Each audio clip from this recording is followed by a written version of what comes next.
प्यारे बच्चों, आज अपन जो एक टॉपिक ले रहे हैं, इम्पोर्टेंट टॉपिक है जिसका नाम है मानव उत्सर्जन तंत्र, मेन एक्सीलरेटरी सिस्टम। बहुत इम्पोर्टेंट क्वेश्चन है, इसमें भी बड़ा क्वेश्चन बनने की संभावना रहती है। देखो, शरीर में होने वाली उत्सर्जन किसे कहते हैं, ये उत्सर्जन की परिभाषा है, परीक्षा में आ सकता है। उत्सर्जन किसे कहते हैं, उत्सर्जन तंत्र का नामांकित चित्र बनाओ।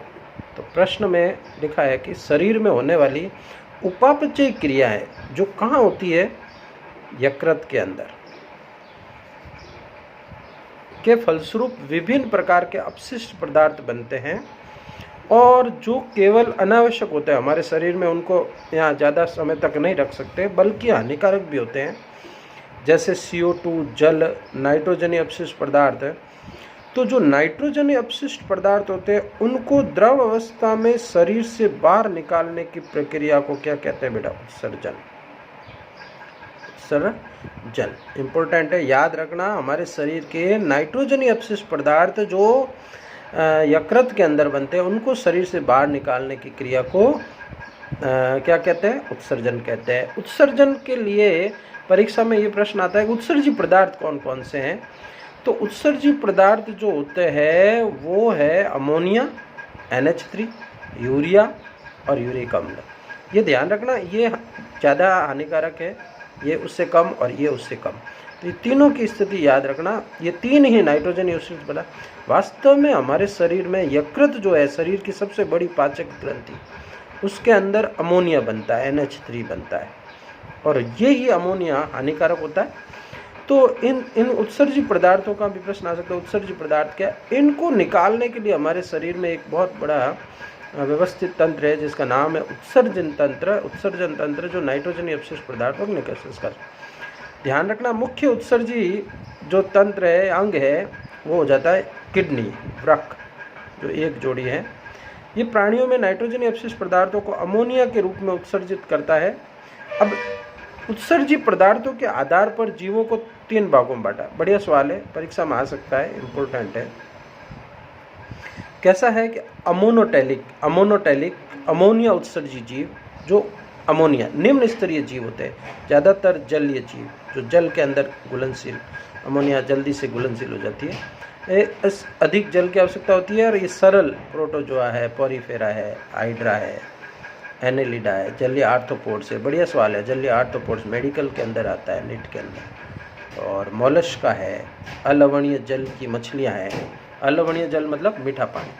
तो अब क्या हो गया कि जो उत्सर्जित पदार्थ है वो पहला एक प्रकार का हो गया अमोनिया उत्सर्जित, दूसरा यूरिया उत्सर्जित जो होता है वो यूरिया, हम इसके अंदर आते हैं यूरिया में। तो हमारे में जो उत्सर्जी पदार्थ होता है वो यूरिया बनता है, क्योंकि जो अमोनिया है नाइट्रोजन यकृत से स्रावित होती है, वो हमारे शरीर में जो कार्बन डाइऑक्साइड होती है उससे क्रिया कर देती है और यूरिया बना देती है। तो ये कम हानिकारक होता है। अधिकांश स्थलीय जंतु अमोनिया को यूरिया में बदल देते हैं। शरीर के अधिक समय तक रोका जा सकता है। यूरिया जल में घुलनशील होता है। यूरिया को उत्सर्जन के लिए जल की आवश्यकता होती है। 99% जल ऐसे समय मुख्य पदार्थों को यूरिया उत्सर्जन करते हैं, उन्हें यूरिकोटैलिक जंतु कहते हैं। हम यूरिकोटैलिक उभयचर जंतु, स्तनी, खरगोश, मनुष्य आदि इसके अंदर आते हैं। नेक्स्ट है यूरिक अम्ल का। तो यूरिकोटैलिक है, यूरिया लिखा है गलत है, थोड़ा सा ध्यान रखना। यहाँ आ जाएगा यूरिकोटैलिक। तो इसके अंदर वो जीव आते हैं, जैसे पक्षी है, पक्षी कभी यूरिन नहीं करते हैं तो वो कुछ बीट करते हैं। तो ये यूरिक अम्ल कम विषैला और जल में अघुलनशील है। ये बढ़िया सवाल है, जल में अघुलनशील है। कम विषैला होने के कारण इसे अधिक समय तक शरीर में रखा जा सकता है, जल की आवश्यकता नहीं होती है। और ये मुख्य उत्सर्जी पदार्थ यूरिकोटैलिक है। कीट है, सरीसृप है, पक्षी इसके अंदर आते हैं, बीट करते हैं वो पक्षी। तो मल और ये दोनों मिलकर बना देते हैं। मानव में एक जोड़ी। अब एक उत्सर्जन तंत्र में कौन कौन आते हैं, तो यहाँ से उत्सर्जन तंत्र का नामांकित चित्र सहित वर्णन है, आप लोगों को याद करना है, इम्पोर्टेंट भी है, परीक्षा में भी आता है। ये देखिए उत्सर्जन तंत्र का नामांकित चित्र ये रहा। मानव उत्सर्जन तंत्र। देखिए ये डायग्राम जो है इसमें लिखा है, देखो बेटा, कि मुख्य तो किडनी होती है। कौन होता है? किडनी होती है, जो एक जोड़ी मुख्य उत्सर्जी अंग है। किडनी जो होती है वो सैम के बीज के आकार की होती है और उदर गुहा के पीछे स्थित होती है, रीढ़ की हड्डी के दोनों तरफ। अब जो किडनी होती है, उस किडनी के अंदर के भाग भी है, ठोस संरचना है, पतली झिल्ली होती है बाहर की तरफ, पेरिटोनियम कहते हैं उसको। फिर उसके अंदर ये ऊपर की तरफ एक छोटी सी अधिवृक्क ग्रंथि पाई जाती है, वृक्क धमनी और वृक्क शिरा इसके अंदर प्रवेश करती है। इसके अंदर से मूत्र वाहिनियाँ निकलती है। अंदर का जो भाग होते हैं, इसके दो भाग है, मेडुला अंदर वाला भाग किडनी का अंदर और वल्कुट कॉर्टेक्स बाहर वाला। ये भी बढ़िया सवाल है आंतरिक संरचना अध्ययन में। फिर आता है मूत्र वाहिनी, जो दोनों से किडनियों से निकलती है लंबी पतली नली के रूप में, और ये मूत्राशय के अंदर खुलती है, एक थैले जैसी संरचना। दूसरा है इसका लास्ट भाग जो है मूत्र मार्ग है, जो यहाँ से यूरेथ्रा कहलाता है। ये नर और मादा में दोनों में अंतर आता है, इसके अलग अलग होता है। नर और मादा में एक छिद्र के रूप में खुलता है और नर के अंदर एक शिशन के रूप में बेलनाकार संरचना के रूप में खुलता है। अब यहाँ प्रश्न आता है कि जो उत्सर्जी तंत्र है उसके अंदर कौन कौन है। तो अपन यहाँ कह सकते हैं कि मानव में एक जोड़ी वृक्क पाए जाते हैं, जो उदर गुहा के पृष्ठ भाग में कशेरुक दंड के दोनों ओर स्थित होते हैं। दोनों वृक्क बाईं और वृक्क से कुछ आगे स्थित होता है। ये भी इम्पोर्टेंट है कि जो दाहिना वृक्क होता है बाएं वृक्क से थोड़ा ऊपर स्थित होता है, मतलब कि बायां वृक्क थोड़ा नीचे स्थित होता है। मानव में वृक्क गहरे लाल रंग के और सैम के बीज के आकृति के होते हैं, लगभग 10 से 11 सेंटीमीटर लंबे, 5 से 6 सेंटीमीटर चौड़े और 2.5 से 3 सेंटीमीटर मोटाई के, 120 से 170 ग्राम होता है। वृक्क का बाहरी भाग जो उत्तल होता है, मतलब ये बाहरी जो भाग होता है वो इस तरह से उभरा हुआ होता है। अंदर का भाग थोड़ा सा अंदर धंसा रहता है, अवतल भाग। इस तरह की किडनी होती है। यूरिया अपशिष्ट पदार्थों को बाहर निकालने का काम करती है। रक्त को, किडनी का काम क्या है? गुर्दे, वृक्क का काम क्या है? तो अपन कह सकते हैं रक्त को छानने का काम, रक्त को छानता है और नाइट्रोजनी अपशिष्ट पदार्थों को करता है। कृत्रिम वृक्कीय युक्ति की आवश्यकता पड़ती है, उसमें भी रक्त अपवहन का काम प्रश्न बनता है। शरीर में जब ये किडनियाँ काम करनी बंद कर देती है तो इसका यूटिलाइजेशन कहता है। मनुष्य में वृक्क पूरी तरह से कार्य करना बंद कर दे तब उसको क्या करा जाता है? डायलिसिस करा जाता है, रक्त अपवहन, और तब तक उस प्रक्रिया परिवर्तन कर उसको किडनी ट्रांसफर करते हैं। दोनों किडनियों में से एक किडनी अपन किसी को दान कर सकते हैं, दूसरी किडनी आसानी से पूरे शरीर का काम। वृक्क के दो भाग है, किडनी के जो किडनी होती है इस तरह की, उसके दो भाग है। ये अंदर बाहर वाला भाग, ये भाग वल्कुट कहलाता है और ये मध्यांश कहलाता है। ये बढ़िया सवाल है, ये भी मेडिकल इम्पोर्टेंट और परीक्षा में आएगा।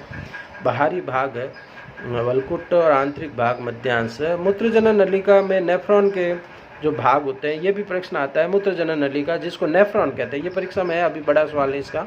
मेलपीकी का है ग्लोमेरुलस, मोमेन, संपूर्ण वृक्क नलिका, गिरवा, समीपस्थ कुंडली, हैंडले, लूप, दूरस्थ कुंडलित भाग। मूत्र निर्माण की क्रिया अभी पढ़ेंगे। उसके बाद में प्रश्न आता है कि जो किडनी होती है उसके ये जो भाग होते हैं, किडनी है जो नेफ्रॉन्स से मिलकर बनी होती है। अनेक छोटी छोटी नलिकाएं होती है उनसे मिलकर। अब देखें किडनी की आंतरिक संरचना का सवाल बनता है, बढ़िया सवाल है। किडनी जो होती है बेटा, ये अंदर की तरफ ये जो भाग दिख रहा है ना, ये वल्कुट है, इसको वल्कुट कहते हैं। ये जो भाग है ना, इसको वल्कुट, कॉर्टेक्स। और ये जो है, ये कॉर्टेक्स लिखा हुआ है। मेडुला भाग मध्यांश, ये आंतरिक भाग। ये दो भाग ही किडनी के। बाहर की तरफ एक झिल्ली होती है पतली सी, इसको यहाँ पूरा अंडे के छिलके की तरफ पूरा ऐसे झिल्ली लगी रहती है, इसको पेरिटोनियम कहते हैं। और अंदर की तरफ जो भाग होता है, अंदर दबा हुआ भाग, जिसको यहाँ पर ये लिखा है पेल्विस रीजन, याद रखना ये भाग अंदर दबा हुआ, और अंदर की तरफ ये कीपाकार पेल्विस रीजन है, और यहाँ पर होता है हाइलम, हाइलम भाग, दबा हुआ भाग। इसी भाग से वृक्क शिरा, वृक्क धमनी और मूत्रवाहिनी, ये 3 चीज़ें निकलती हैं, ठीक है। और ये जो भाग है यहाँ पर ऐसे शंकु आकार के ऐसे भाग होते हैं, उसको बर्टिनी के वृक्क स्तंभ कहते हैं, बर्टिनी के वृक्क स्तंभ, ये भी परीक्षा में आता है, वृक्क पिरामिड। और इनके बीच में जो भाग है ना, ये देखो, ये इस तरह का ये स्तंभ, ये कॉलम, ये यहाँ पर दो मेड्यूला के बीच में, उसको बर्टिनी के वृक्क स्तंभ कहते हैं, परीक्षा में आ सकता है। ये सारे नलिकाएं इस तरह से यहाँ पर वृक्क नलिका खुलती है। और ये जो लाइनें दिख रही है ना, ये हेनले के लूप की बता रहा है, ये लाइनें जो उसके पिरामिड के अंदर है, वृक्क के पिरामिड में हेनले के लूप की कवर कर रहा है। नेक्स्ट जो संरचना है बहुत इंपॉर्टेंट है, नेफ्रॉन की संरचना। नेफ्रॉन का नामांकित चित्र, बहुत अच्छा सवाल है, तैयार कर लेना, अभी बहुत इंपॉर्टेंट भी है। उसके जो भाग होते हैं बेटा नेफ्रॉन के, वो नेफ्रॉन के भाग, ये नेफ्रॉन के जो भाग है ना, मुख्य रूप से 2 भागों में वाला है, मेलपीकी काय और वृक्क नलिका। ये परीक्षा में आता है, मेलपीकी काय क्या काम कर, उत्सर्जन का काम। तो मेलपीकी काय को 2 भागों में, ग्लोमेरुलस और बोमेन संपुट है, और वृक्क नलिका गिरवा, समीपस्थ कुंडलित भाग, पीसीटी, और ये डीसीटी और हेनले का लूप, बहुत इंपॉर्टेंट है। तो ये याद रखना, ये परीक्षा में आ सकते हैं इनके भागों के नाम।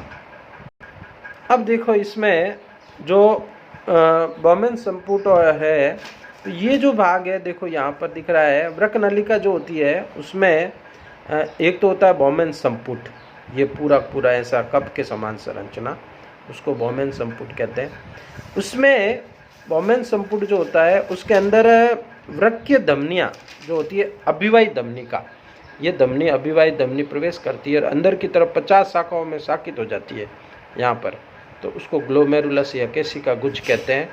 ये जो है ना, ये पूरा पैक होता है यहाँ पर, पोडोसाइट सेल्स होती है जो छानने का काम करती है। बाकी दूसरा ये जो अपवाही धमनिका है, ये नाम, इस धमनिका का नाम क्या हो जाता है, ये अपवाही धमनिका, ये वापस निकलती है तब। Efferent, afferent. तो अब देखो ये जो है ना, ये यहाँ से अभिवाही धमनिका यहाँ निकल रही है, तो इसका जो व्यास होता है वो अपवाही धमनिका से ज़्यादा होता है, अपवाही धमनिका का व्यास कम होता है अभिवाही धमनिका, नहीं तो छनेगा नहीं, तो ये छानने का काम करता है। कई बार प्रश्न आता है, बोमेन संपुट और ग्लोमेरुलस दोनों को मिलाकर नाम हो जाता है मेलपीकी काय, मेलपीकी काय, मेलपीकी काय। फिर आता है इसके जस्ट गिरवा, गर्दन, और फिर समीपस्थ कुंडलित भाग, फिर हेनले का लूप, और फिर दूरस्थ कुंडलित भाग, और ये संग्रहण वाहिनी। ये इस तरह का है, ये स्ट्रक्चर कवर करता है। यहाँ पर देखो ये जो नली निकल रही है ना अभिवाही धमनिका, ये निकलती हुई वापस यहाँ पर एक वासा रेक्टा बनाती है, पूरा ये ऐसा पूरा घेरा, उसको वासा रेक्टा कहते हैं। ये वासा रेक्टा, ये भी बढ़िया सवाल है। और ये फिर वृक्क शिरा के अंदर जाके खुल जाती है। ये इम्पोर्टेंट परीक्षा में आने ऐसा सवाल है, परीक्षा पूरा तरह से याद कर लेना, ये सारा का सारा बढ़िया सवाल है। चलो नेक्स्ट हम देखते हैं कि जो भ्रूणीय मेसोडर्म से वृक्क का निर्माण होता है, मेसोडर्म से याद रखना, और विकसित प्रकार का, मेटानेफ्रिक प्रकार का है। फिर आता है कि वृक्क की क्रियात्मक उत्सर्जन इकाई होती है जो नेफ्रॉन है, जो छानने का काम करते हैं। मेलपीकी काय, बोमेन संपुट हो गया, ग्लोमेरुलस हो गया, धमनियाँ हो गई, एफ्रेंट, अभिवाही धमनिका को एफ्रेंट है बेटा, है ना, और इफ्रेंट हो गई अपवाही धमनिका। तुलनात्मक भाग हो गया, सीधा गिरवा में खुलता है, यहाँ पर छाना जाता है रक्त को, और सारा जीएफ ग्लोमेरुलर फिल्टर बनाता है, जिसका 99% वापस अवशोषित कर दिया जाता है। हेनले का लूप, इसकी भुजा यू आकार के होता है, हेयरपिन के आकार का, और फिर इसका अवरोही भुजा, 2 आरोही भुजा होती है। दूरस्थ कुंडलित भाग डीसीटी कहलाता है, जो संग्रहण वाहिनी में खुलता है। संग्रहण वाहिनी आपस में बेलिनाई के डक्ट कहलाती है, जो पेल्विस भाग बताया था ना किडनी का, उसके अंदर होती है। कॉर्टेक्स भाग के अंदर मेलपीकी काय, पीसीटी, डीसीटी, अधिकांश पीसीटी, हेनले लूप, संग्रहण नलिकाएं, मेडुला, एनले का लूप और संग्रहण वाहिनियाँ मेडुला के अंदर, जबकि मेल पिगी का एपीसीटी, डीसीटी ये सब कॉर्टेक्स भाग में स्थित होती है। याद रखना, व्यास वाला क्वेश्चन तो बता ही दिया, वासा रेक्टा बता दिया मैंने। वासा रेक्टा इम्पोर्टेंट है, परीक्षा में आ सकता है वासा रेक्टा। वृक्क शिराओं के हेनले